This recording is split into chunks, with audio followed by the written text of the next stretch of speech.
Quantas peças são precisas para montar um quebra-cabeça? 9, 15, 300, mais de 8.000? Não importa.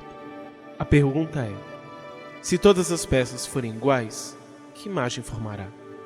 Eu sou Vitor Medeiros e esse é o podcast Puro e Simples.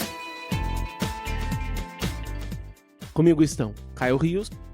Fala pessoal, hoje falaremos sobre um tema maravilhoso e nossa convidada vai nos abrilhantar com mais ideias geniais. E novamente conosco, a querida Thalita Marcelo. Oi gente, muito bom estar aqui de novo com vocês.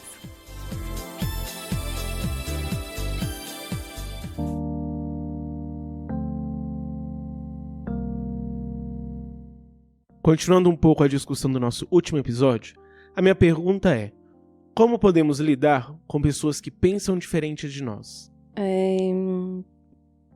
É inegável que é um desafio lidar com as pessoas diferentes de nós, que pensam diferente de nós. Porém, é totalmente possível, desde que, na minha opinião, haja abertura para o diálogo de ambas as partes. Então, já faz um tempo que eu ouvi uma reportagem na CBN, na época que estava tendo os debates, né, das eleições e tudo. E o jornalista, ele citou uma especialista nesse assunto sobre debate público, chamada Julia Dar. E ela deu uma palestra no TED Talks, que tem até disponível no YouTube. O título traduzido é Como Discordar de Maneira Produtiva e Encontrar o que Temos em Comum. E eu achei muito interessante a fala dessa especialista, porque ela apresenta princípios que irão nortear o nosso posicionamento para que a gente possa ter um debate de ideias que seja produtivo. E esses princípios, eles estão disponibilizados no site do jornalista da CBN, o Milton Jung, e depois eu vou passar para vocês os links certinhos para vocês colocarem no site. E são 3 princípios, que ela fala assim: o primeiro, cria uma realidade compartilhada, concorde com algo. O segundo, separe as ideias da identidade. E o terceiro, abrace a humildade da incerteza. Então, assim, eu achei incríveis esses princípios e totalmente reais. Ou seja, eles são totalmente possíveis de serem concretizados.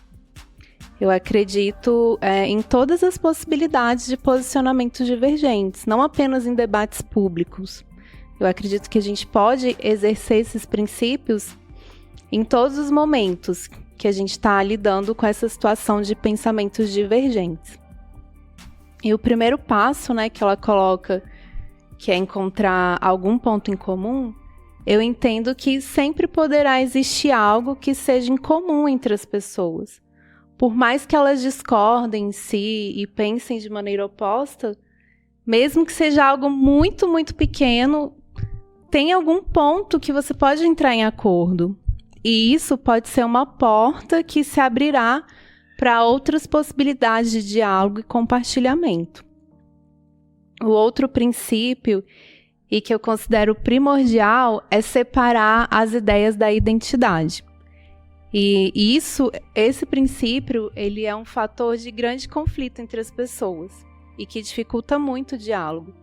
Porque muitas vezes as pessoas desenvolvem resistências às ideias do outro por simplesmente não gostarem da pessoa, ou por ter acontecido algum fato em que essa pessoa mostrou aspectos de sua identidade que você não concorda, e aí você passa a bloquear tudo que vem dela.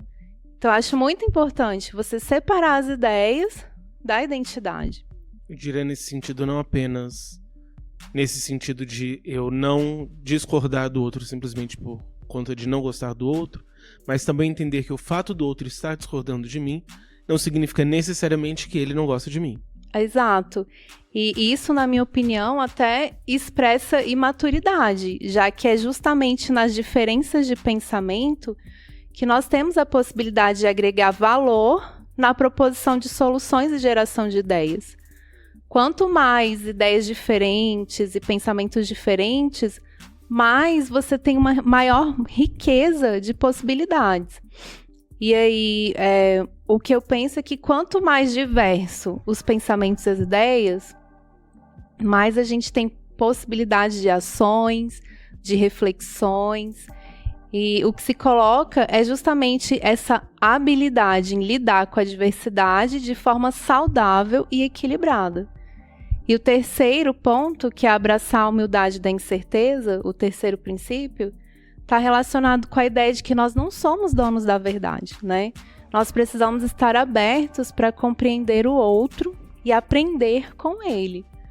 Então, assim, o pensamento diversificado, ele tem a possibilidade de promover grandes aprendizados, mas tudo depende do seu posicionamento diante da diferença. É lógico, eu confesso que essas posturas são desafiadoras, especialmente diante daquilo que a gente vê constantemente na nossa sociedade atual, que é a não abertura ao diálogo e o posicionamento irredutível na defesa das nossas verdades. Né? Verdades entre aspas. Mas é algo totalmente possível, começando por uma iniciativa própria de valorizar a diferença e se abrir para o diálogo.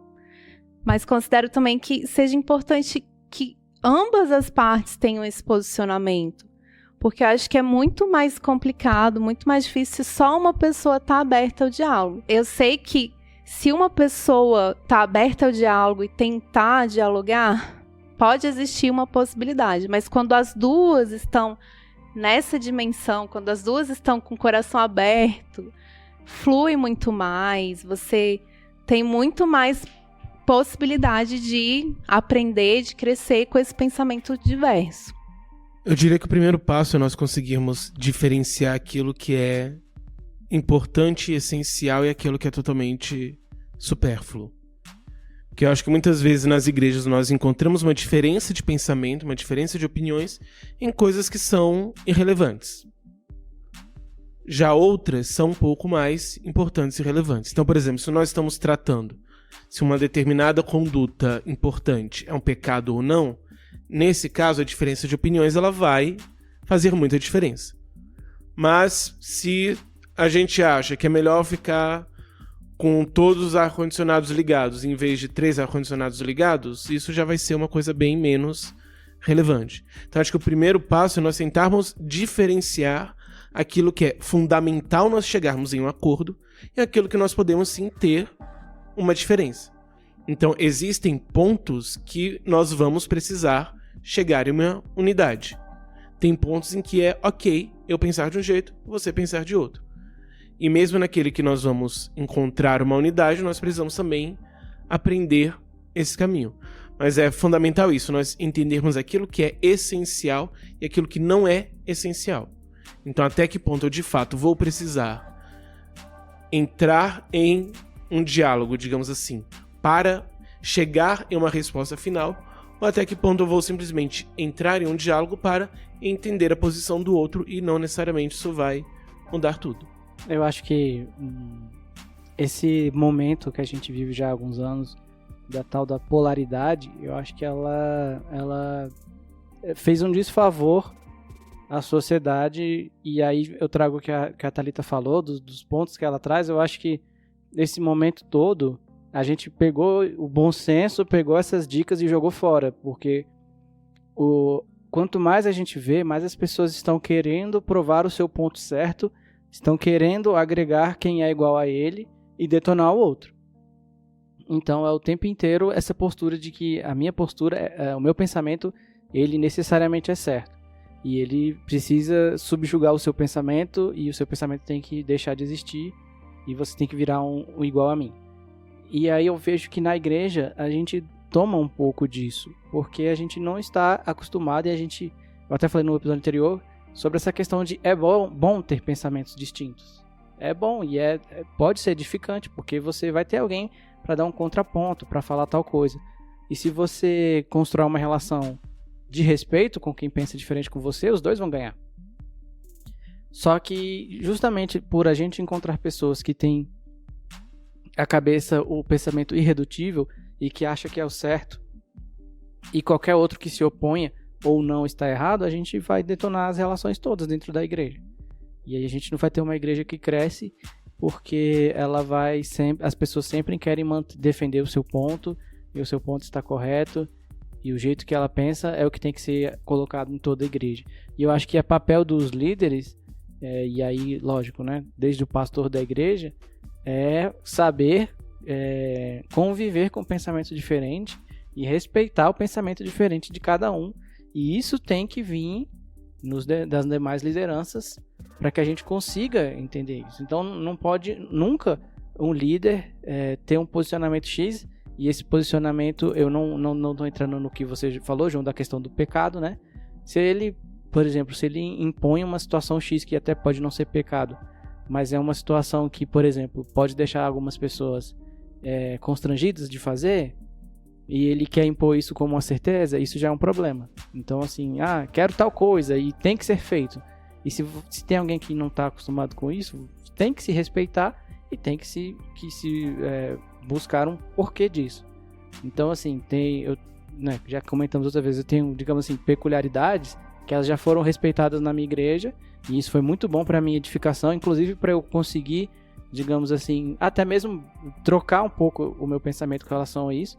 E outras vezes eu fui altamente reprimido porque eu estou indo contra a maré.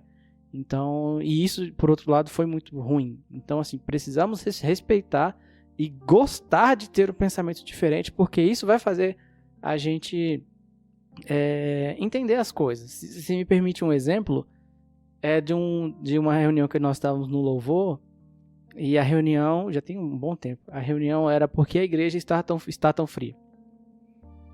E aí tinha umas 6 pessoas do louvor, aí o líder chegou para cada um: fulano, por que a igreja está fria?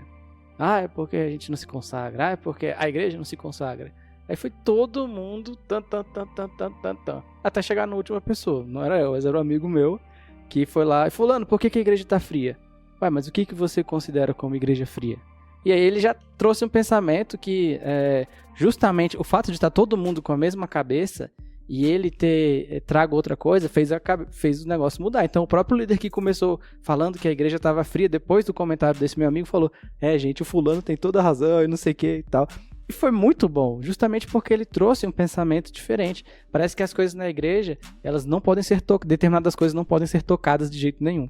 E foi muito legal que naquele momento ele tocou e ele trouxe um pensamento crítico para as pessoas. Então, assim, a gente segue uma cartilha e a gente não está acostumado a refletir com relação a essas coisas, né? Um amigo meu estava me contando sobre essas técnicas, né? A gente está comentando um pouco de inovação e tal, sobre resolução de problemas, né? Então, assim, é ideal que você consiga pensar numa coisa que ninguém ousou perguntar antes. Isso na igreja é fenomenal. Se alguém coloca em xeque determinada situação, para que aí a igreja possa pensar com relação a essas coisas, né? Então, assim, por que tal dia, em tal hora, determinada pessoa fica em tal posição, digamos assim, no culto, um músico e tal. E aí as pessoas não sabem responder. E talvez a resposta ou a proposição que venha a melhorar. Então, por exemplo, alguém que sempre viu o louvor cantando em tal lugar e nunca mudou. Aí outra pessoa vem falar: por que você não fica aqui? Porque aqui você tem o retorno melhor. A pessoa: nunca pensei nisso antes. Por que nunca pensou? Então a gente precisa disseminar esse pensamento diferente. Eu diria que vem muito uma questão dentro disso que eu estava falando, de diferenciarmos as discussões nesse sentido. Porque uma coisa é uma diferença de pensamento, de opinião, de posição. Então, sei lá, que tipo de filme eu gosto mais. Outra é o como as coisas devem ser feitas. E na igreja, nós estamos o tempo todo tendo que fazer coisas, e nós vamos ter diferenças de opiniões de como as coisas devem ser feitas. Então, eu acho que as coisas deveriam ser feitas de um jeito, a Thalita acha que deveriam ser feitas de outro, o Caio acha que deveria ser feito de um outro jeito. E aí entra muito o que nós conversamos durante o episódio dos jogos de poder. Então, dependendo, vai ter aquele que vai fazer com que a maneira que ele acha melhor vai ser feita ou não. E nem sempre você tem uma construção disso, você tem um diálogo disso, e é enorme a quantidade de exemplos que nós podemos pensar de vezes que nós vimos pessoas achando que estavam fazendo melhor, mas que definiram como seria feito sem necessariamente estar atento ao todo, aos demais, de como que aquelas pessoas reagiriam melhor àquilo ou se reagiriam melhor de uma outra forma. E aí você acaba criando, por exemplo, um evento de uma determinada forma, dentro de uma determinada visão, que não necessariamente condiz com o grupo. Condiz com quem está tomando a decisão, mas não necessariamente com o grupo. E aí o grupo não vai responder da forma esperada. Porque você partiu de uma visão, de uma única visão, e não necessariamente esteve atento às outras possibilidades, às outras formas. E, infelizmente, nós vemos isso hoje em dia forte, que é a questão de que, de fato, nós estamos... O mundo está cada vez mais produzindo novas formas de gerenciamento de processos.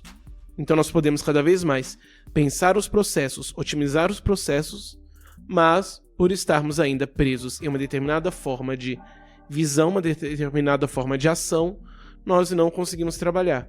E aí, como você tem, às vezes, um líder que está trabalhando dentro de uma determinada visão e o outro que é diferente, que pensa diferente, que tem um jeito diferente, tem essa outra visão, por conta de não saber conciliar essa diferença de opiniões, acaba que não, de fato, dá espaço para isso. Eu acho que essa abertura ao diálogo é justamente esse ponto que você falou, permite enxergar o todo.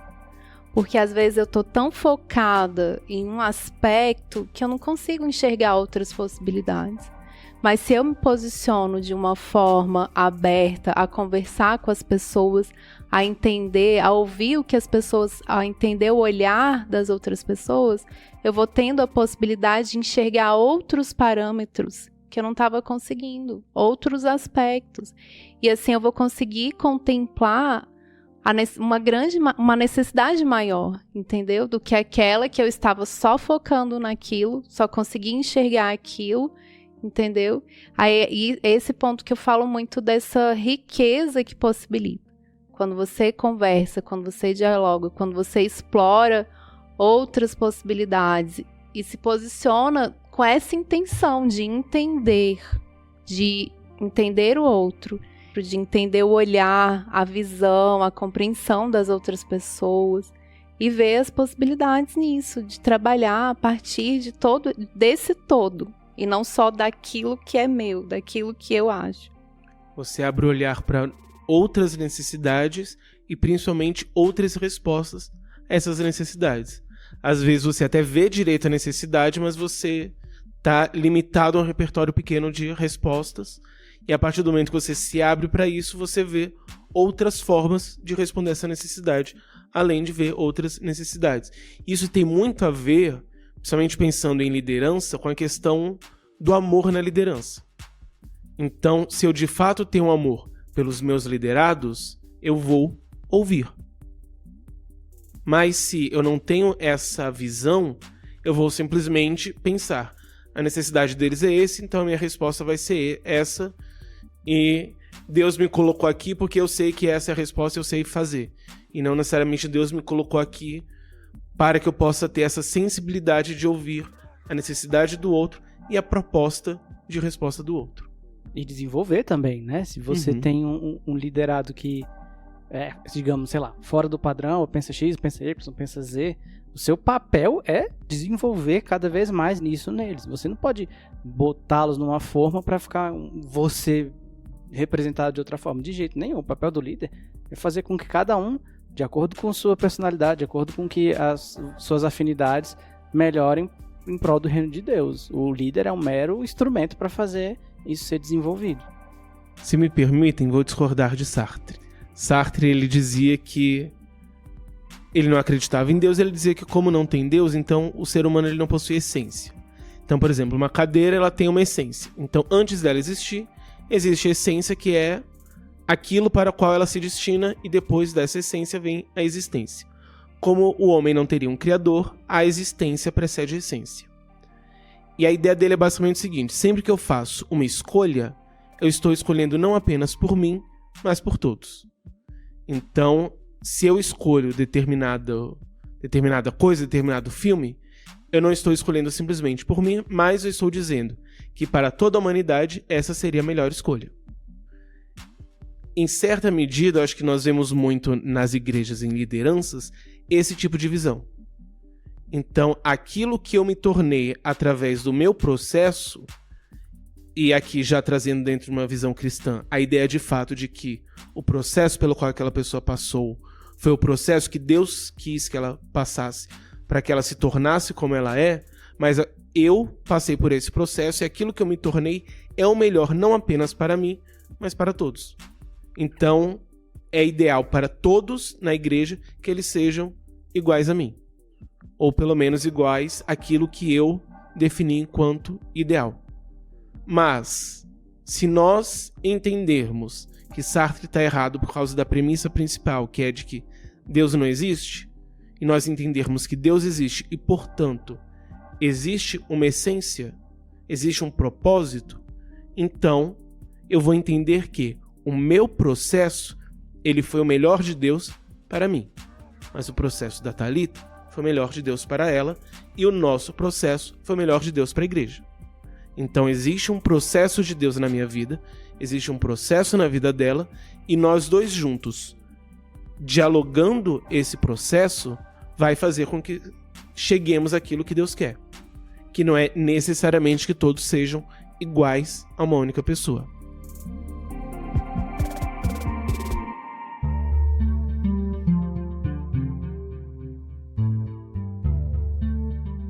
Pois, antes de tudo, quando vos congregais na igreja, ouço dizer que existem divisões entre vós.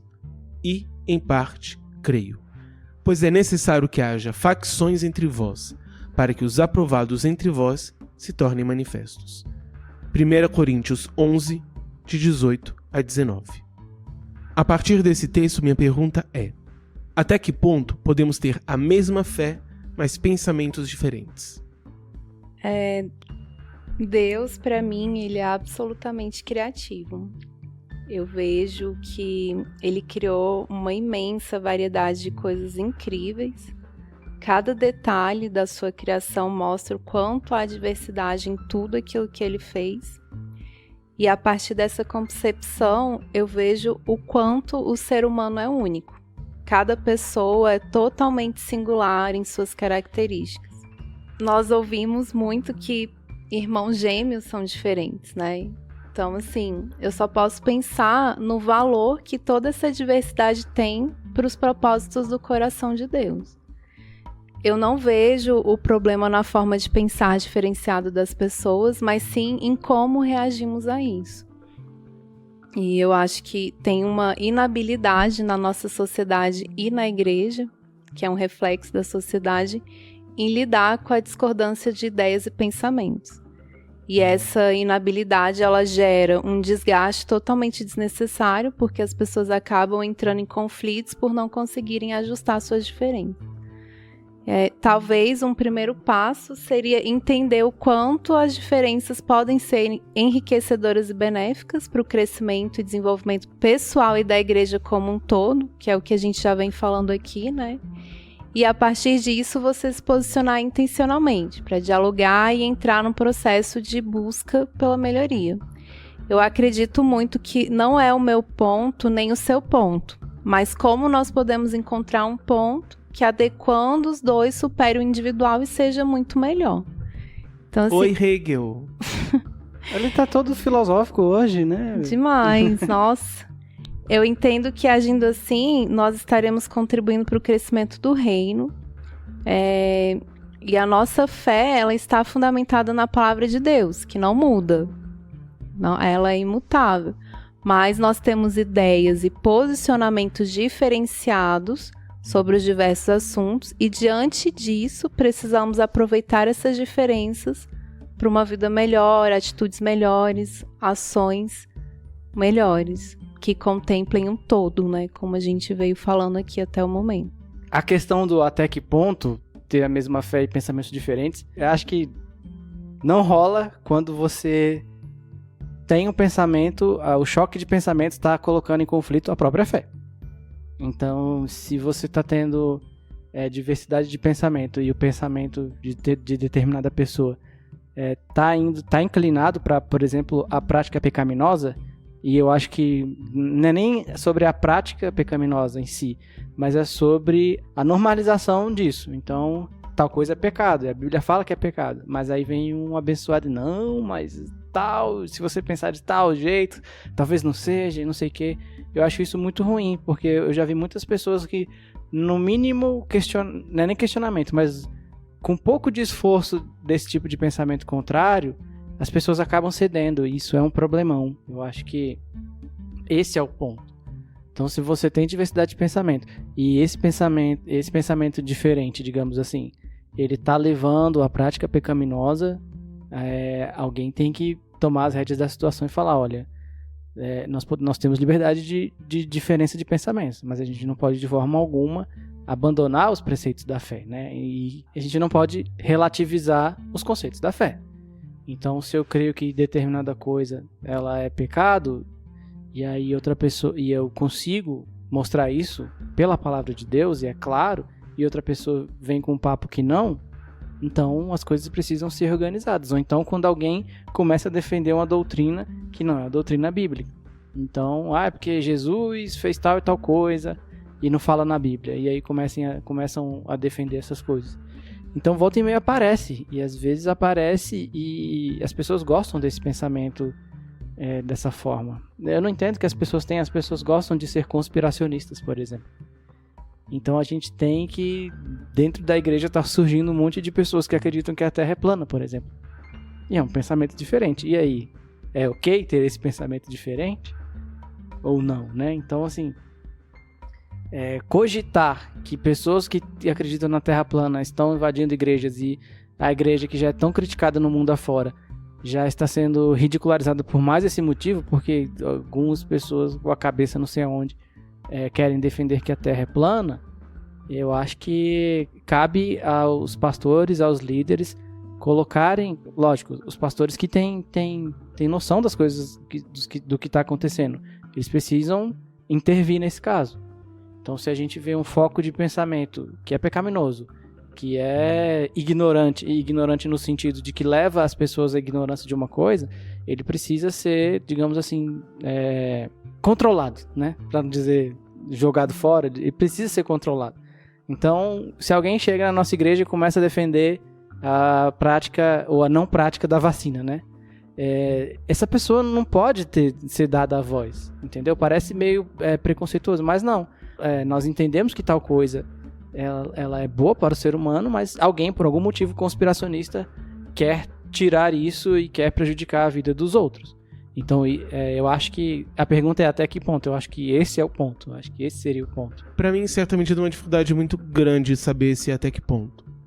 Eu concordo muito com você, mas durante muito tempo, eu fiz o NB. Foram 2 cursos, então foi bastante tempo. E lá nós temos o Núcleo de Vida Cristã, que é um grupo para-eclesiástico interdenominacional. Então nós temos pessoas de várias igrejas e, lógico, com várias visões sobre teologia. E é interessante que nós, ao mesmo tempo que temos toda essa diversidade, nós temos uma grande unidade. Então nós sabemos diferenciar aquilo que é essencial e aquilo que não é.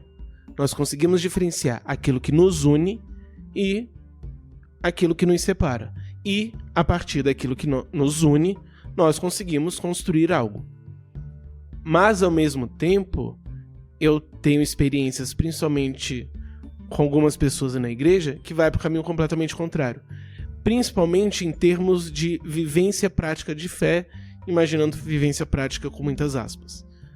Vivência prática no sentido da minha vivência e da minha fé no domingo, mas de como que a minha fé se expressa no culto litúrgico, nesse sentido.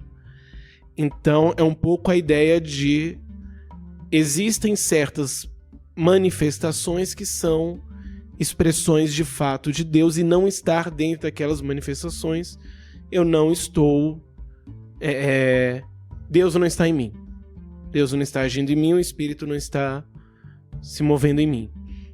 Então, nós temos, às vezes, posições sobre como a nossa fé deve se expressar em termos litúrgicos, e eu discordo plenamente de muito dessas coisas. E acaba gerando, às vezes, um embate nesse sentido. De que eu não acredito que seja, de fato, a única forma. Não é nem no sentido de eu acho que tá errado. Existem coisas, existem vivências, existem acontecimentos que eu acho que estão errados. Eu diria até que o episódio que nós gravamos sobre consciência deixa bastante claro algumas dessas coisas, mas outras não necessariamente. Mas, ao mesmo tempo, vem essa discordância de como vivenciar isso. E aí isso acaba levando para essas coisas que de fato estão erradas. E aí acaba levando para formas de vivência que para mim são muito mais pagãs do que de fato cristãs. Que infelizmente nós acabamos introduzindo coisas pagãs no nosso culto litúrgico. E que para mim são motivo de escândalo. E aí para mim o problema maior é esse.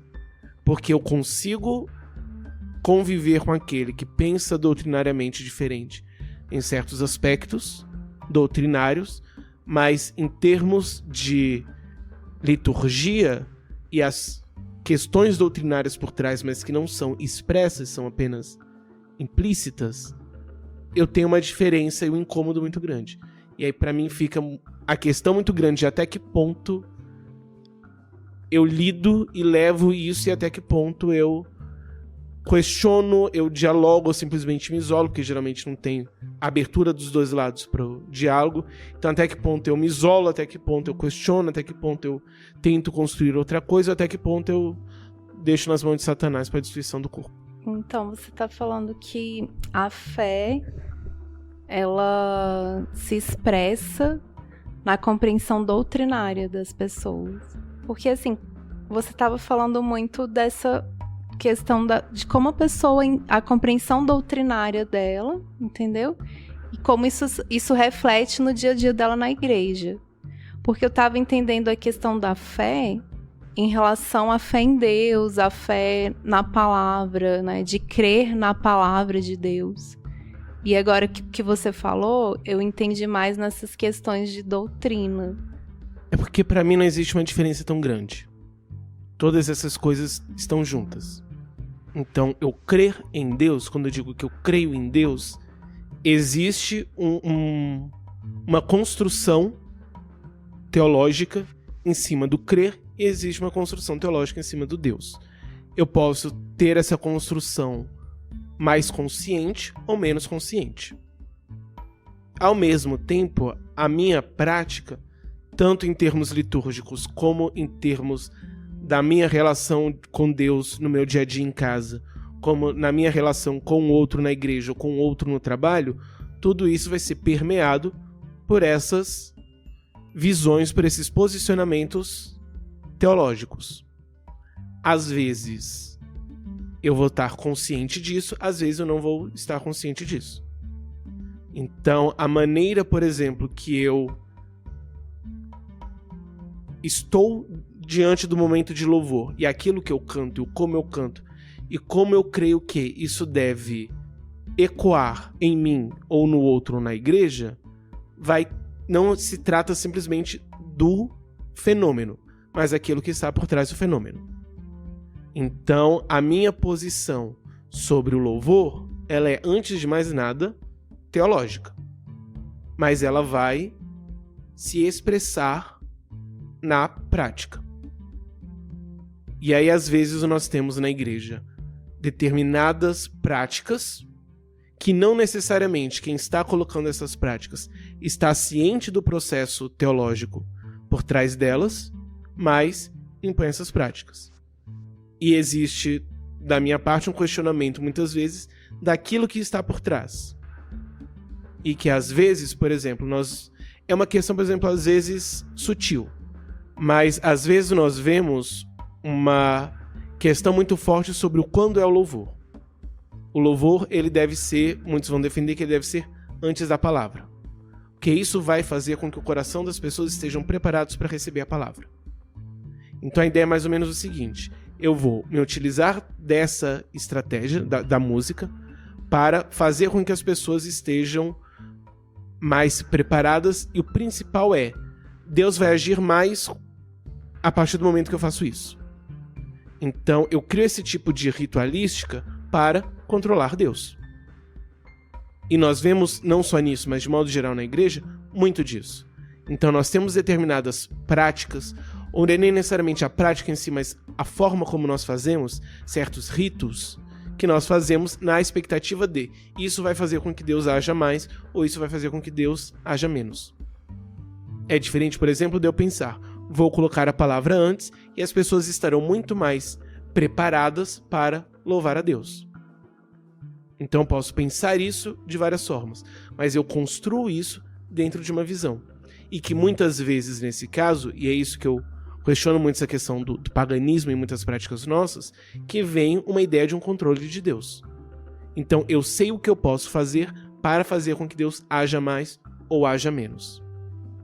Então eu vou fazendo com que Deus haja mais ou haja menos, eu vou estar no controle de Deus. Para mim, o que acontece? Todas essas questões, elas vão estar permeadas nessa questão da fé. Da crença, né? Da fé daquilo em que a Deus. pessoa acredita em relação à religião. Não só, mas todos nós cremos no mesmo Deus. Pensamos o nosso discurso acerca de Deus e o discurso acerca de Deus de alguém que defende a teologia da prosperidade.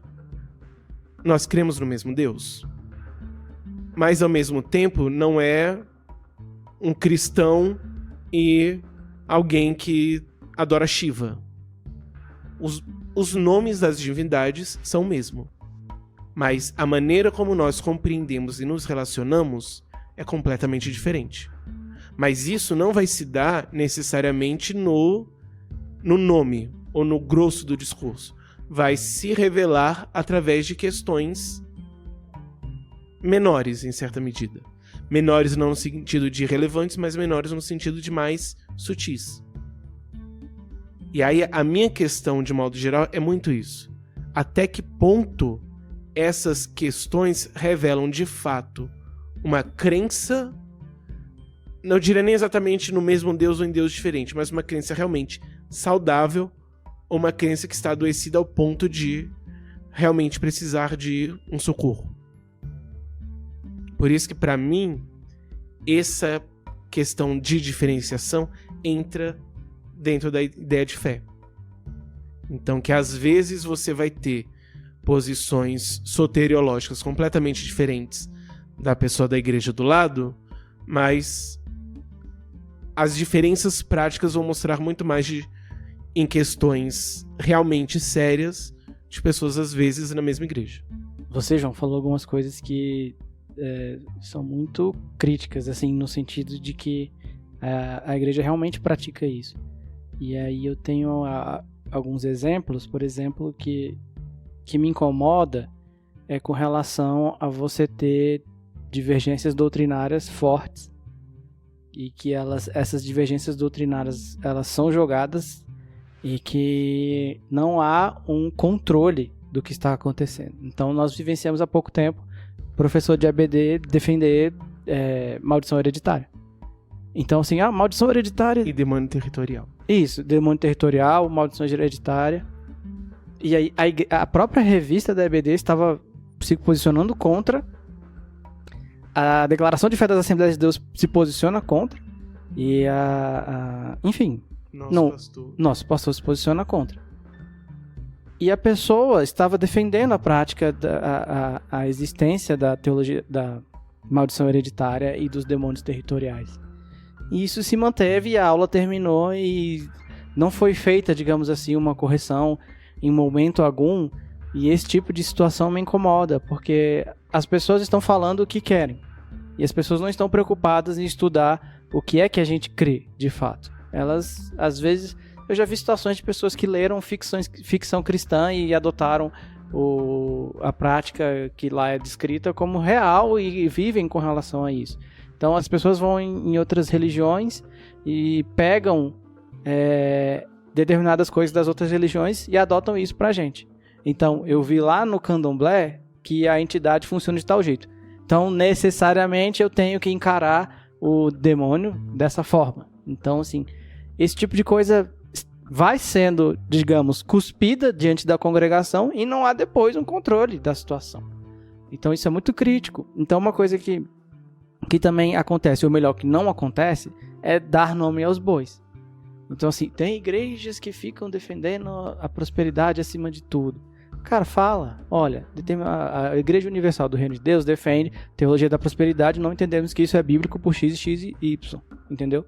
E simplesmente não vamos tocar no assunto e vamos passar o resto da vida sem tocar o assunto. Então, quando alguém vem e traz um pensamento que não é bíblico e não tem ninguém para ter esse controle, é muito ruim. Você vai causar problemas mil com relação a isso. E quando você fala da questão de controlar a Deus, isso ninguém pensa com esse nome, mas age dessa forma, né? E é muito corriqueiro, e eu não quero atropelar a próxima pergunta, mas geralmente muitos movimentos têm quisto taxar Deus como uma personalidade X. E se você não está de acordo com essa personalidade, você está fora do contexto. Então você vê, sei lá, eventos e formas, e parece que a forma de adorar a Deus é uma só, e aí entra naquela crítica que eu sempre tenho, é das palavras que não são ditas, mas o pessoal repete tanto, que isso fica... E eu já sofri muito com relação a isso. De você não conseguir se adequar à postura que as outras pessoas têm. E se você se sente inferior, você se sente para baixo. Então se você está no momento de louvor, que você repetiu, então se eu não fingir que, assim, as pessoas que são ditas como as que estão louvando de fato e são mais espirituais, são as pessoas mais expansivas. Só que eu não consigo ser expansivo, não está na minha personalidade isso, né? Então, será que Deus não está recebendo meu louvor?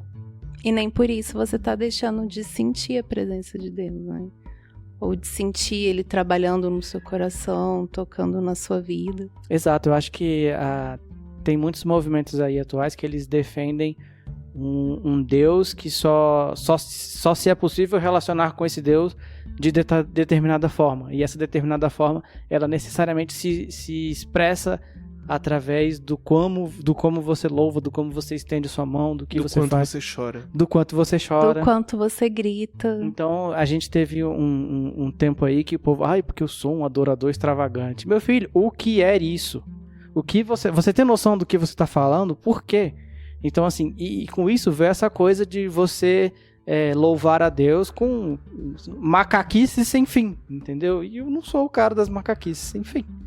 E eu não entendo que a Bíblia defenda esse tipo de prática, né? Então, aí você coloca nessa cesta aí atos proféticos, movimentos proféticos, de não sei o quê, de que faça rodas, e que tire os sapatos e dance break para Deus, porque é assim que tem que ser.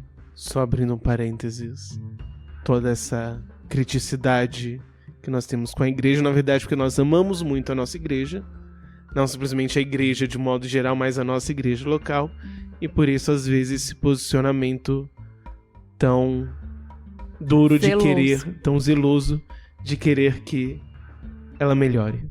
É que Narciso acha feio o que não é espelho.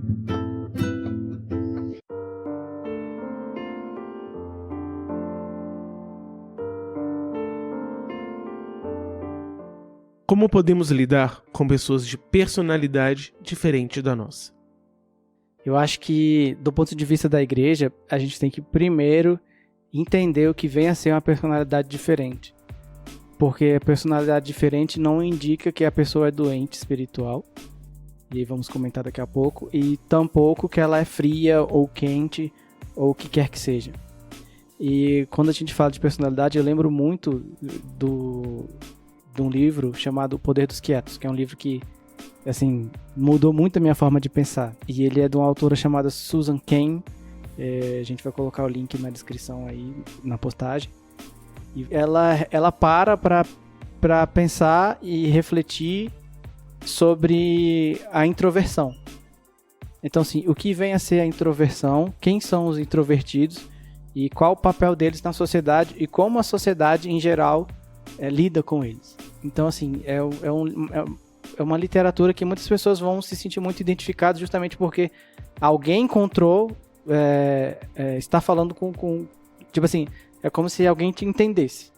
Porque eu acho que, principalmente no meio cristão, principalmente no meio pentecostal, introversão é quase sinônimo de pecado. Porque a sociedade cristã, e não cristã também, ela demanda extrovertidos. Então você precisa ser extrovertido para você ser alguém na vida. Você precisa ser expansivo, você precisa fazer barulhos e fazer movimentos e falar mais alto que os outros para você ser ouvido, e as pessoas necessariamente são assim, e quem é assim é quem se relaciona, quem é assim é quem casa, e quem não é assim é o estranho. E essa autora, ela vem e ela coloca em xeque justamente toda essa concepção social do papel dos extrovertidos e dos introvertidos. E ela vai, inclusive, na igreja cristã, e ela entrevista um pastor que ele tem um trabalho, que o trabalho dele foi voltado a introvertidos dentro do ramo cristão. E eu achei genial, justamente porque geralmente o introvertido, ele tem uma capacidade muito grande de determinadas coisas. Então é uma capacidade, sei lá, seja matemática, lógica ou artística, que ele precisa entender que ele é amado e que a personalidade dele não é diabólica, muito pelo contrário, foi Deus que o fez assim, e o fato dele ser assim glorifica muito a Deus, uma vez que ele entende que ele tem várias coisas para fazer e pode servir a Deus de várias formas, sendo um introvertido. E é por isso que eu tenho muitas críticas a esses movimentos que eu falei na pergunta anterior, porque eles são altamente e fortemente baseados na extroversão. Então é tudo com base na extroversão. E o introvertido que ele se sente aquém, e geralmente isso acontece muito no contexto da igreja, e eu passei muito por isso, ele se sente meio que obrigado a forçar a barra para estar nesse tipo de situação. E isso é muito ruim, porque isso machuca muito, porque você está querendo ser uma coisa que você não é, e você não é, e ponto, e isso não é ruim. E a igreja tem que perceber que não só isso não é ruim, mas como se que o introvertido tem um valor. Então, assim, à medida que a gente vê esses cada vez mais pastores e movimentos chegando ao grande público, ele basicamente está direcionando a sua pregação, o que ele acha, o que ele pensa aos extrovertidos. E assim, totalmente. Aí você pega o louvor totalmente valoriza a postura extrovertida, né? Então assim, por que você não gosta do evento tal? Eu não gosto do evento tal porque ele é totalmente ele abusa de coisas que eu não consigo, a minha personalidade não consegue se encaixar com relação a isso. E eu tô falando isso porque a palavra bem pregada, a palavra bíblica, o pregador que está pregando a Bíblia, e puramente a Bíblia, dificilmente ele vai ter esse tipo de, digamos assim, de diferença de públicos. Então, e isso eu vivo muito. Você pega um sermão de Helena Cabral, ele é capaz de tocar todo mundo. Mas tem o pastorzinho famoso e tal, que ele só funciona se tiver um tecladinho, se no final vir aquela banda e começar a aumentar o volume, todo mundo pula e balança os braços e não sei o quê, e às vezes a palavra é vazia. E aí você tem música, você tem tudo baseado nisso, né? A gente até discutiu no episódio sobre a consciência, sobre esses movimentos físicos que as pessoas julgam ser espirituais. E eu acho que pouco se fala com relação à introversão dentro do reino de Deus, mas é importante que a gente toque no assunto justamente para a gente evitar que o protestantismo no Brasil ele vire um movimento de shows, e quem vai em shows evangélicos é um carnavalesco ao contrário, entendeu? Carnavalesco no sentido de pessoas que gostam do carnaval. Então, assim, a diversidade de personalidades ela precisa ser muito valorizada dentro da igreja, e a gente precisa achar um meio termo. E não acontece esse meio termo. O que acontece é hipervalorização da extroversão, hipervalorização do barulho, do movimento, das bizarrices espirituais, e que tem pessoas que têm grande papel e grande contribuição para dar no reino de Deus, mas elas não são valorizadas, elas são colocadas de lado justamente porque elas não atendem a esse padrão de extroversão, esse padrão meio que exagerado que alguns pensam que é essa forma que se adora a Deus. Então, só se adora a Deus com movimentos extremos, só se adora a Deus de determinada coisa. Você só louva a Deus se você pular e fazer algo de determinadas coisas. Acho que a raiz do problema é a questão de aquilo que é visível e o que não é. Então, como todas essas atividades extrovertidas eu consigo ver, então consigo, em certa medida, mensurar. Então, eu sei o quão espiritual Thalita é, porque eu vejo o quanto ela se expressa nesses momentos. Não é que eu sei o quão espiritual Thalita é, porque eu convivo com Thalita, eu conheço Thalita, eu converso com Thalita e vejo o quanto Deus fala com Thalita e o quanto Deus fala comigo através de Thalita. Mas nós não... E o principal, eu diria até, eu me preocupo em saber o quanto o outro tá ou não. Que vem muito, somente eu acho que do louvor, que tem muito essa ideia até do papel do louvor, ele de fato ele serve pro outro. Então o louvor está lá para conduzir a igreja em louvor a Deus. Mas nisso você acaba batendo na questão um pouco da vaidade. Não usando vaidade aqui no sentido tão pejorativo, mas no sentido, eu diria, de um valor próprio. Então, aquilo que eu estou fazendo está certo ou está errado? Como eu posso mensurar? Eu posso mensurar buscando de Deus saber se aquilo está certo ou está errado, ou buscando através da resposta do outro se aquilo que estou fazendo está surgindo efeito ou não. E o introvertido não me dá essa resposta, mas o extrovertido me dá. Então eu vou valorizar o extrovertido que me dá essa resposta, vou valorizar as atitudes de extroversão que me dão essa resposta e eu vou estar alimentado com esse feedback. Então, enquanto a pessoa do louvor, enquanto o pastor, enquanto quem está fazendo, por uma certa necessidade desse feedback, acaba valorizando de fato isso. Uma prática que nós vemos muito e que é comum na nossa igreja é a questão do glória a Deus. Então, numa assembleia, o pastor ele vai saber o quão boa foi a palavra dependendo da quantidade de glória a Deus. Porque se não tem glória a Deus, então a palavra não tocou o coração de ninguém. Embora não necessariamente. Então, às vezes, tem a irmã que está falando glória a Deus, não no sentido de que Deus de fato falou a ela, mas tipo assim, acho que o cara tinha que estar ouvindo isso, glória a Deus. Mas nesse sentido, e não de fato por estar tocando, mas por uma necessidade humana de ter esse feedback, para ter essa questão de aquilo que eu estou fazendo está dando certo ou não, acaba valorizando essa extroversão. O equilíbrio, né? Ouvindo a fala de vocês, eu tô pensando muito no equilíbrio. Porque não é nem valorizar o extrovertido e desvalorizar o introvertido. Nenhum dos dois tem que se sobressair. Eu acho que ambos precisam ser respeitados, entendeu?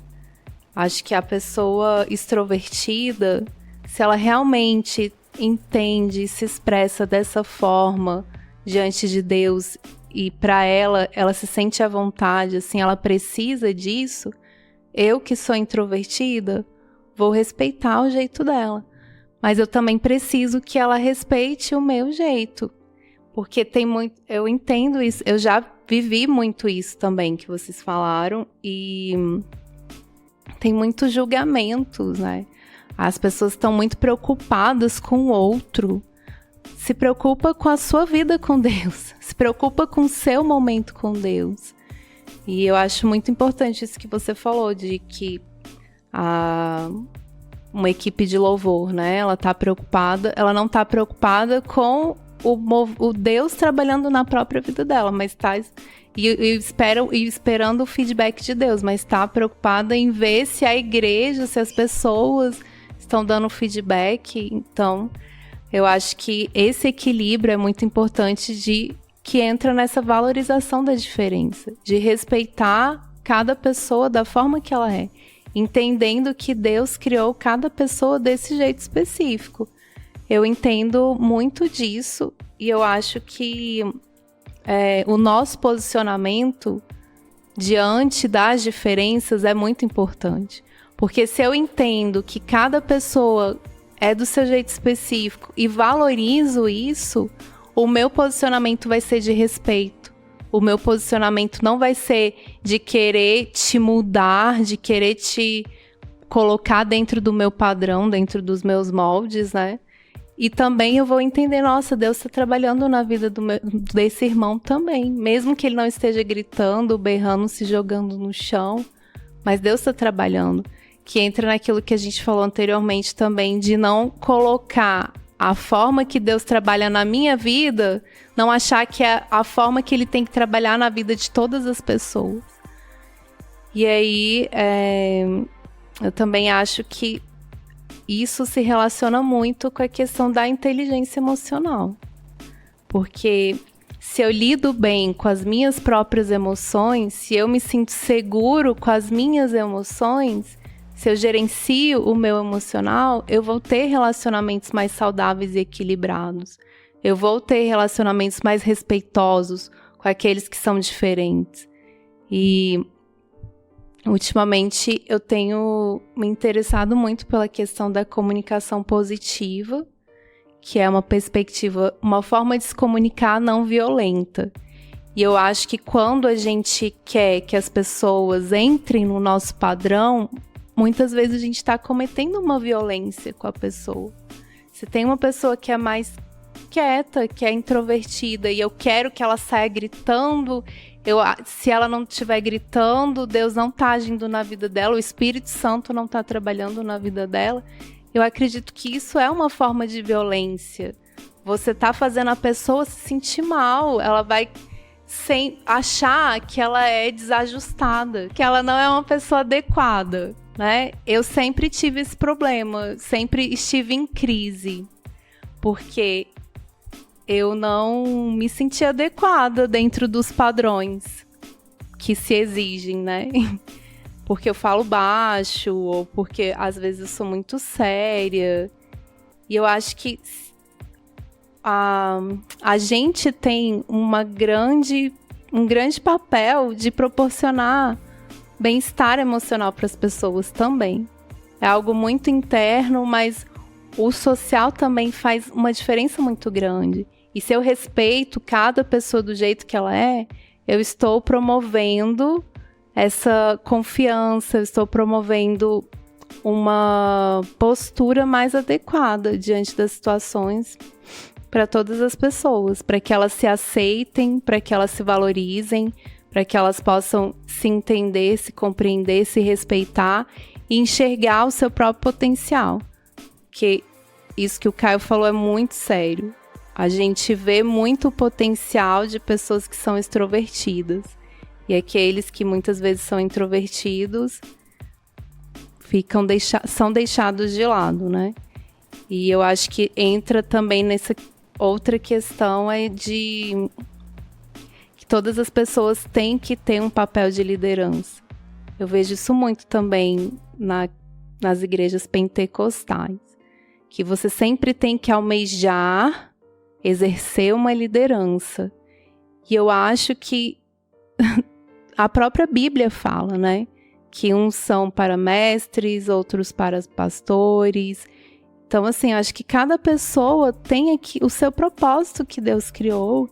E a gente não tem que impor para ninguém um padrão de liderança, que você tem que ser líder, que você tem que assumir a liderança de algo. E às vezes você tá ali trabalhando nos bastidores, você tá sendo muito mais útil e exercendo aquilo, as suas habilidades, desenvolvendo as suas habilidades. Você falou anteriormente sobre a questão de pessoas que meio que forçam a barra para você tirar, por exemplo, do introvertido uma postura extrovertida, e você qualificou como violência. Eu acho que dentro do contexto da igreja a gente tem muito também dessa prática, mas é com relação a coisas que geralmente os introvertidos consideram vergonhosas para si. Então eu já tive que passar muitas situações que faça tal coisa, e meio que você coloca, assim, você fica com a sua personalidade em xeque, ao mesmo tempo que você não quer desapontar o seu líder, você não quer, digamos assim, frustrar a expectativa da pessoa que te colocou naquele lugar. Então você... Mas isso quer que ele pare de ficar te enchendo o saco. Então, assim, você tem algumas... desde o simples, olha pra pessoa do seu lado e fala que a ama, a várias coisas, até os próprios atos físicos de pular e de espernear. Então, a igreja precisa muito parar e pensar nisso. Porque tem muitas pessoas que têm grandes potenciais, mas a igreja finge que elas não existem. E não estão preocupadas em ter ações que vão agregar a eles. Ou eles precisam eles precisam assumir uma postura que vai contra aquilo que eles são, porque a pessoa acha que agindo assim ela tá ajudando. Não, eu tô acolhendo essa pessoa, mas ela tem que mudar, ela tem que ficar extrovertida. E não é dessa forma. Às vezes não são deixados de lado, mas são tratados dessa forma impositiva para que mudem, para que sejam extrovertidos. Eu acolho ela fazendo com que ela deixe de ser como Exato. ela é para ser igual a mim. Não. Isso. Eu já fui por exemplo, eu tenho problemas com retiros, né? São raros os que eu me sinto bem o suficiente para falar, poxa, foi um bom retiro.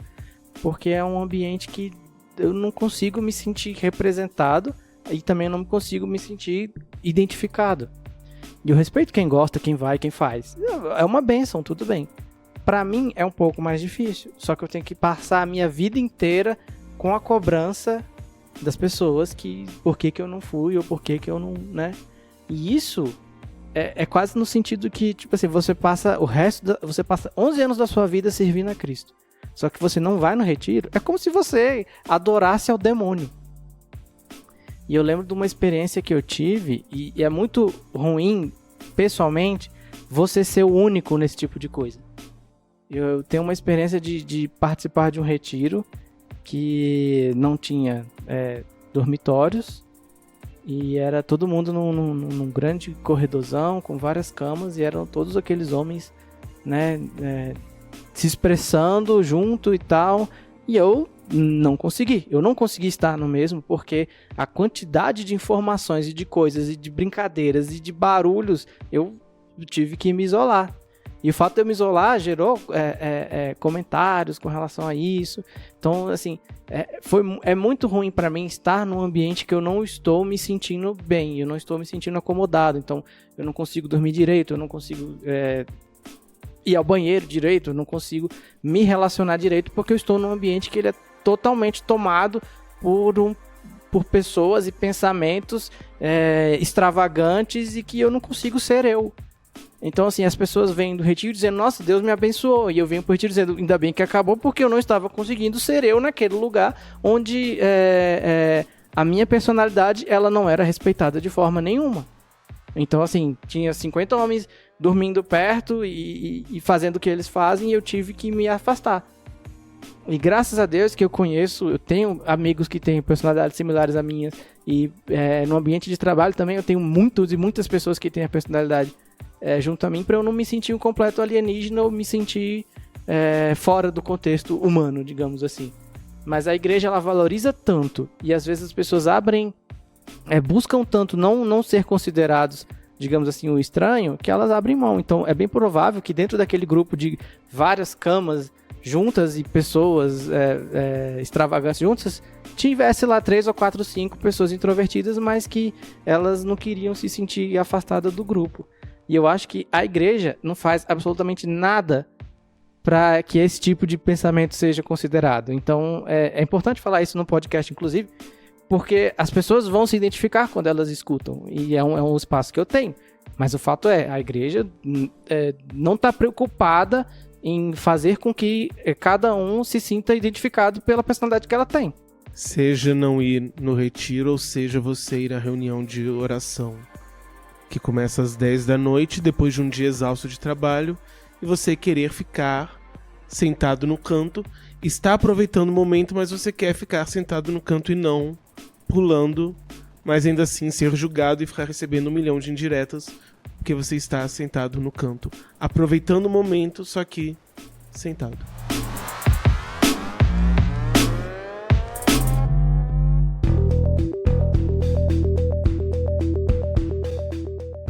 Pessoas com personalidades distintas são diferentes espiritualmente? Durante um bom tempo da minha vida cristã, essa foi uma crise muito forte que eu tive. e que eu precisei lidar. Por ser tímido, por ser mais contraído, às vezes também, porque às vezes eu sou mais expansivo, então depende muito, mas de modo geral eu sou bem mais tímido. E ao mesmo tempo você tem essa imposição de uma forma de ser, imposição de uma forma de se relacionar com Deus, que eu acho que talvez o mais complicado e o mais cruel nisso tudo é isso, porque não é simplesmente o ser, como você é no seu dia a dia, é como você se relaciona com Deus. E se você não se relaciona com Deus dessa forma, você não está verdadeiramente se relacionando com Deus. E principalmente como eu não vim de uma criação cristã, me converti aos 17, então eu fui aprendendo a ser cristão um pouco dentro desse contexto, mas ao mesmo tempo a partir de tudo aquilo que Deus já vinha fazendo na minha vida e que fez com que eu trilhasse o caminho que trilhei. Mas eu tinha esse contexto que me cobrava uma coisa e eu tentava me cobrar uma coisa que pra mim não era sentido, não era capaz de dar, que era completamente diferente de mim. E foi libertador entender isso, que eu posso me relacionar com Deus de diversas formas, que não existe uma única forma de se relacionar com Deus, de que eu posso me relacionar com Deus através do louvor, e eu posso me relacionar com Deus através de um louvor que é expansivo, e posso me aproximar de Deus em um louvor que é intimista. Eu posso me relacionar com Deus através do estudo da palavra, eu posso me relacionar com Deus através da oração, eu posso me relacionar com Deus através da contemplação da natureza. Eu tenho diversas formas pelas quais eu posso me relacionar com Deus e me aproximar de Deus. Não é simplesmente uma única. E eu não posso também impor uma única. Volta à questão do Sartre. A minha escolha não é necessariamente a melhor escolha para todo mundo. Eu preciso entender isso. Que eu preciso de fato criar um ambiente coletivo, mas ao mesmo tempo não posso fazer com que esse ambiente coletivo ele seja uma prisão. Ele precisa ser libertador. É surreal essa ideia da pessoal ser livre para adorar. Que é aquela coisa, você é livre para levantar sua mão. Ele não está dizendo que você é livre para levantar sua mão. Ele está dizendo, levante sua mão.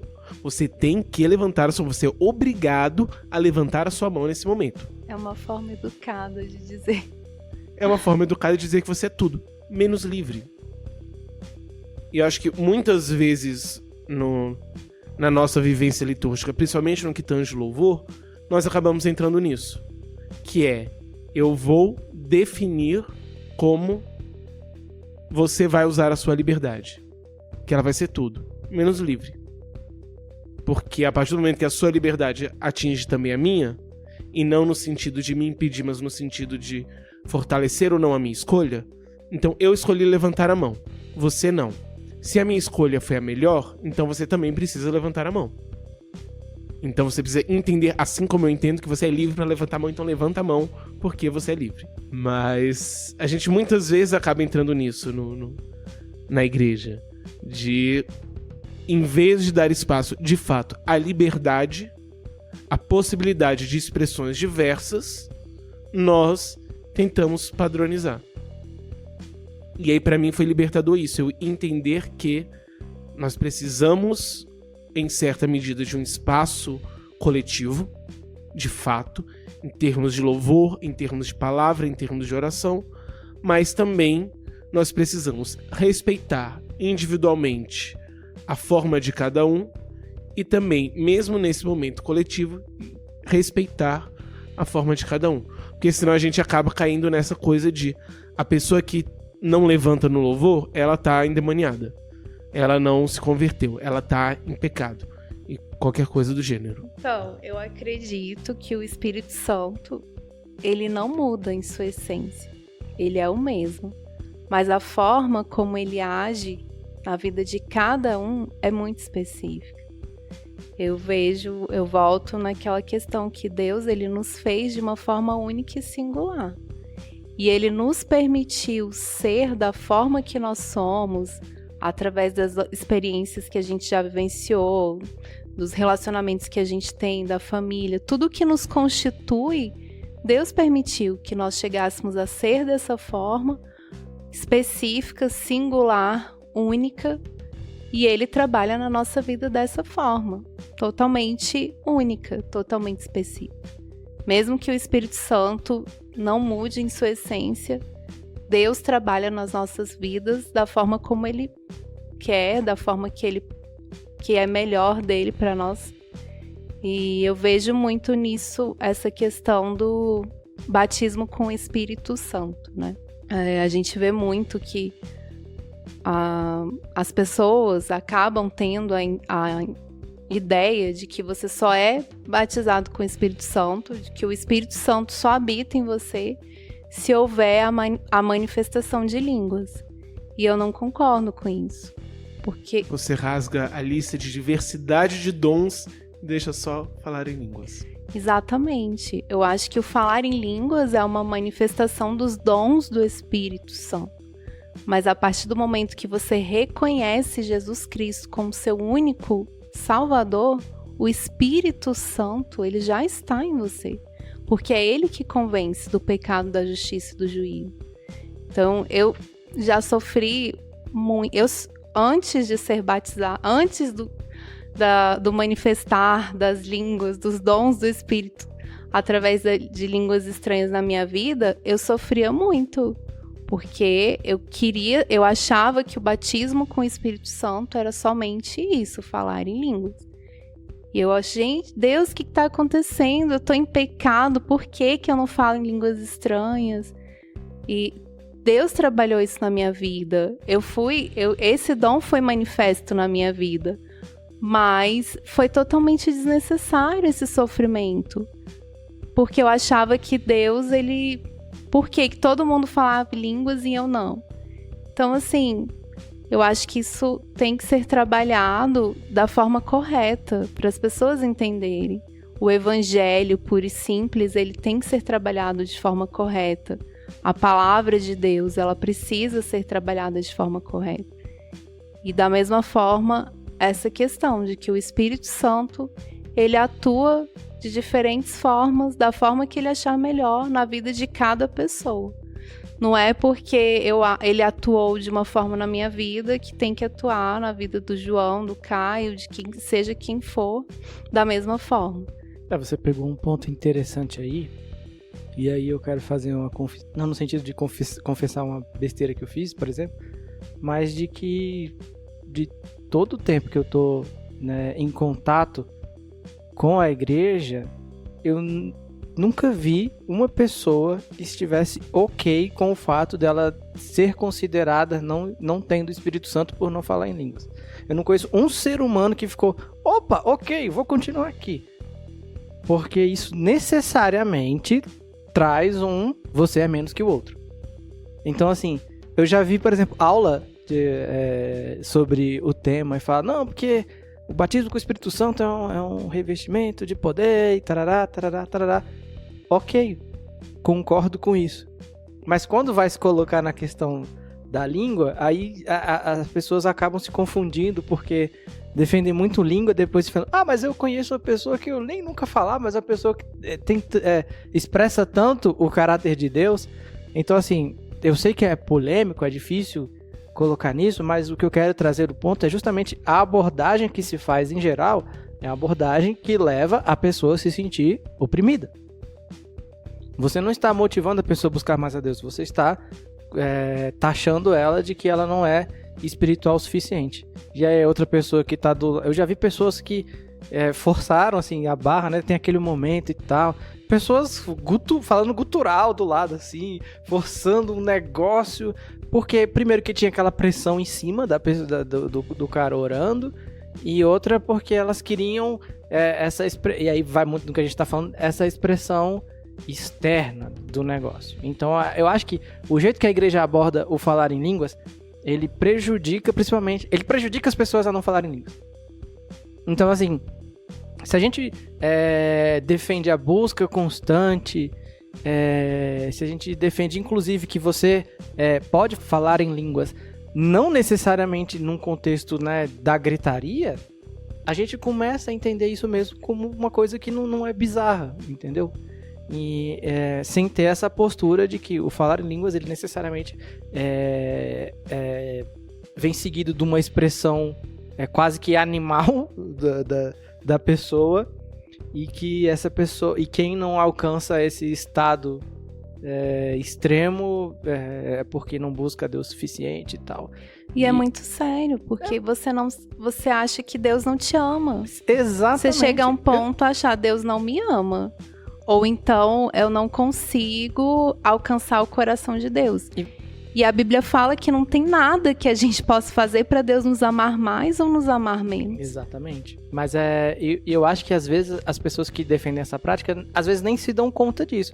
Mas isso acontece desde sempre. E a gente parece que não para pra refletir com relação a isso. Aí fala, porque o jovem não tem mais o dom espiritual. Quem sabe se você... Os jovens são frios, né? Quem sabe se você, que é quente, parar de ser um abestado e encarar as coisas do jeito que elas são, vai fluir melhor, né?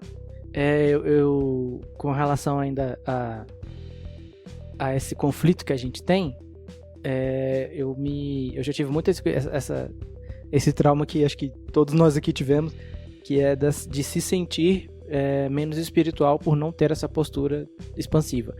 E aí uma coisa que me ajudou muito, e aí eu vou citar os nomes porque são pessoas que já passaram pelo podcast, é justamente as figuras do pastor Eliana Cabral e do professor Sidney, que são, na minha concepção, são pessoas, né, introvertidas, ao mesmo tempo que elas expressam um caminhar com Deus muito bonito e muito claro. Então, assim, o relacionamento deles com Deus, eu considero que a gente, junto deles, consegue perceber. Quando a gente os escuta falando, os escuta pregando.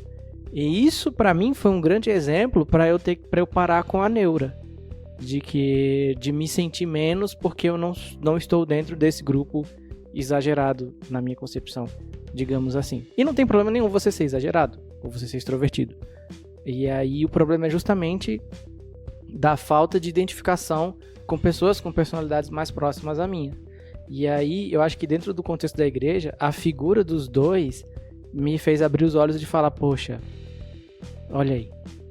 E eu tô aqui tentando ser o que eu não sou para agradar a Deus, e isso vem de pensamento de homens, e não vem da própria ideia de Deus. Então eu conheci e sei que homens de Deus, com as suas personalidades específicas, conseguem buscar a Deus, conseguem ter acesso aos dons, conseguem ter um relacionamento bom, uma vida de oração, uma vida boa na presença de Deus, sem ter que necessariamente abraçar a personalidade que todo mundo quer que você abraça, como se personalidade fosse sinônimo de relacionamento com Deus. É que Narciso acha feio o que não é espelho.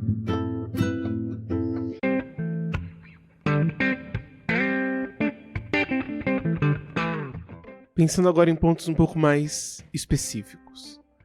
Como podemos conciliar na igreja pessoas com gostos musicais diferentes? Eu acho que tudo está relacionado a respeito. Não tem outro caminho dentro da existência humana. E também entender qual é o meu objetivo na igreja. Entendeu? Eu não tô ali para que o meu gosto musical seja atendido. Eu considero isso até imaturo, né? E mesmo que muitas vezes seja difícil estar bem com algo que não nos agrada, eu acho que a maturidade, ela nos ajuda a lidar de uma forma que possa contribuir para o nosso crescimento. A maturidade, ela me ajuda a pensar, eu não gosto desse estilo musical, mas a letra tem algo que possa contribuir? A letra tem algo que eu possa aprender? E também entra na questão de respeitar, no sentido de estar ali tocando uma música que eu não gosto, mas eu não vou ficar criticando ou não vou ficar debochando dessa música ou desse estilo, ou se a letra tá errada. eu acho que eu tenho que respeitar. Porque eu não vejo outro caminho além do respeito. Eu não consigo enxergar outra ação possível. E lógico, orar e pedir para Deus dar sabedoria na escolha das músicas, na escolha das letras, que sejam letras mais fundamentadas naquilo que a palavra de Deus expressa, nos princípios da palavra.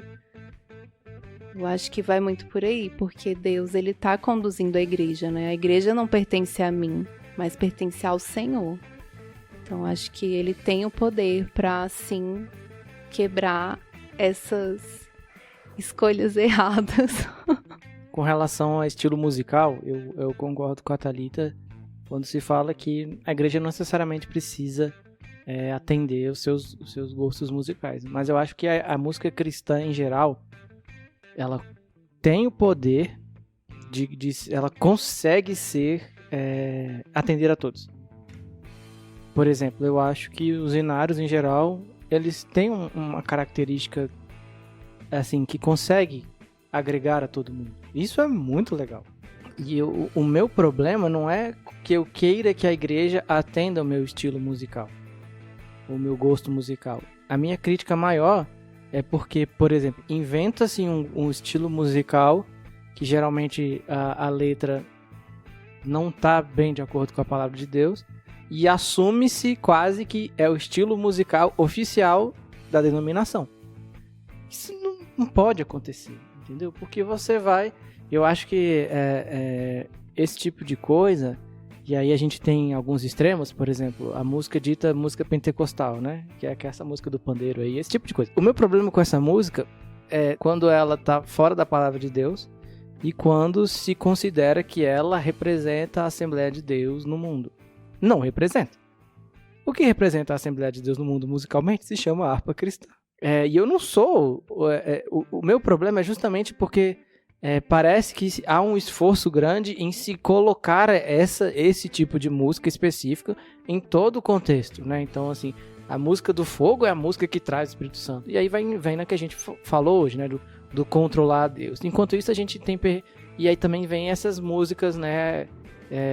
Mais lentas, com 3 frases também, que é quase um outro extremo, que é tão fraca. Não é a música do fogo do pandeiro, mas também não é...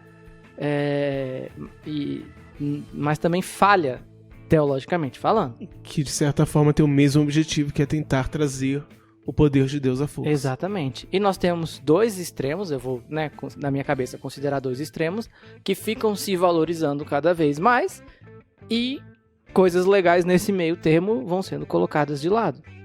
Então, assim, a gente tem... As nossas orquestras vão acabar, se a gente continuar com esse pensamento. Os nossos corais vão acabar. E eu acredito que orquestra e coral também tem a característica de ser abrangente para todo mundo. Então, se a gente fica querendo copiar a cultura americana, necessariamente, ou querendo pegar esse extremo musical e dizer que é a música de determinada denominação, a gente vai acabar com a variedade musical que a gente tem, rica, dentro da igreja. Isso é um problemão. E eu acho que não é um fato de eu querer que atenda o meu gosto musical. É entender que a igreja precisa ser completa em todos os aspectos e não ficar abandonando a boa música que a igreja cristã construiu em prol desses movimentos específicos que estão invadindo, infelizmente. Eu vou dar mais um voto para a Thalita. Ela já pode se candidatar a presidente. E concordar com essa ideia de que a igreja não está para satisfazer o meu gosto musical. A minha crise maior com isso é eu ser obrigado a satisfazer o gosto musical do outro. Então, de fato, não está ali para satisfazer o meu, mas a Thalita é ministra de louvor, e aí ela tem o gosto musical dela, ela vai impor o gosto musical dela, eu tenho que estar de acordo com isso, porque senão eu sou frio, porque senão eu estou em pecado, senão tá. Deixa eu fazer um comentário, um parênteses bem rapidinho. Quando eu tocava na equipe de louvor, o líder de louvor na época foi lá em Goiânia num show da Fernanda Brum, voltou de lá bugado, maravilhado de alguma forma e pediu pra gente separar não sei quantos trilhões de músicas da Fernanda Brum. E aí quando eu imprimi não sei quantas e a gente chegou no ensaio e falou, não quero mais não, porque ele, enfim, não estava mais no mood da Fernanda Brum e aí, né, eu podia fazer ele engolir o papel todo que eu imprimi. E aí, justamente isso, de nós termos alguém que tem esse gozo, que tem essa visão, que tem essa posição, ele vai querer impor isso, enquanto nós podemos ter outras formas de expressão que são muito mais abrangentes e vão satisfazer todo mundo. Porque o hino da harpa, e sempre que o Caio falou de hino da harpa, eu fiz coraçãozinho porque eu amo o hino da harpa, ele consegue abranger tanto o pessoal mais velho, como o pessoal mais novo, como o pessoal mais exigente teologicamente, como o pessoal mais simples. Todo mundo vai estar contemplado no hino da harpa. Então, existem de fato escolhas que nós podemos fazer que vão abranger muito mais. Ao passo que existem escolhas que vão ser muito mais restritivas. E escolhas de músicas que elas vão ser edificantes. E escolhas de músicas que vão ser danosas para o corpo. Então você tem uma variedade de músicas e a função que ela vai ocupar dentro da igreja, dentro da liturgia, vai mudar e dependendo vai ser positiva ou negativa. Mas isso é tema para o próximo episódio.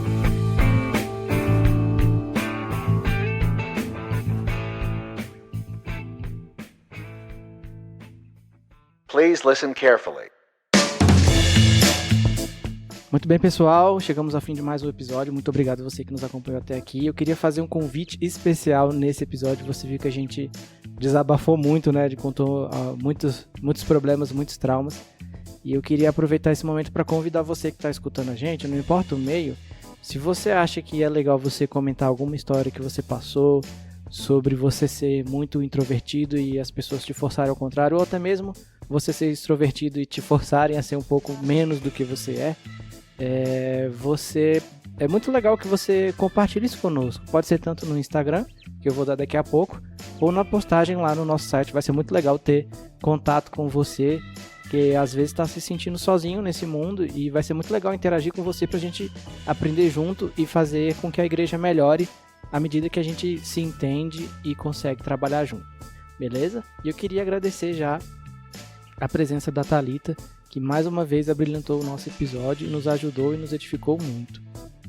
Muito obrigada, eu quero agradecer demais o João e o Caio pela oportunidade e que nós possamos ser mais, possamos respeitar e valorizar as diferenças, enxergando as possibilidades que nós temos de crescer e se desenvolver através delas.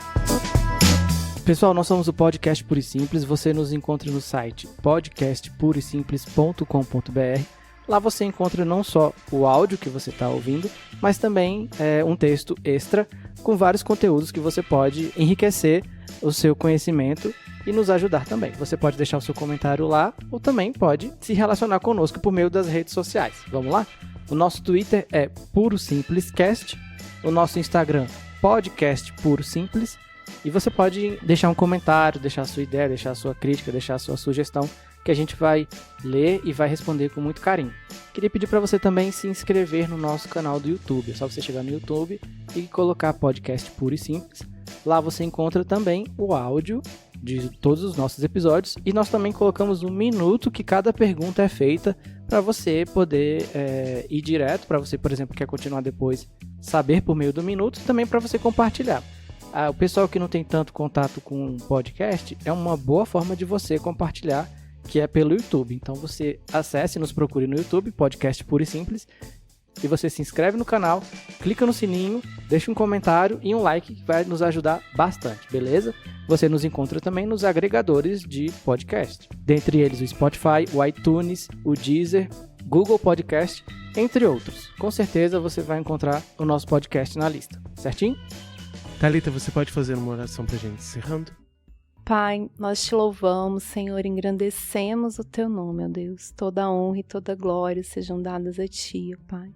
Obrigada por essa oportunidade, por esses momentos de reflexão, de compartilhamentos, ó Deus.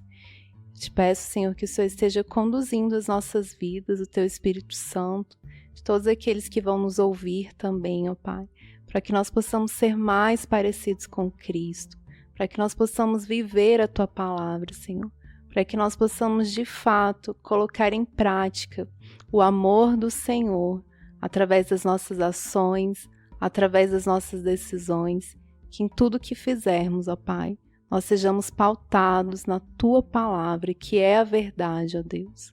Muito obrigada, Senhor. Em nome de Jesus eu te peço. Amém.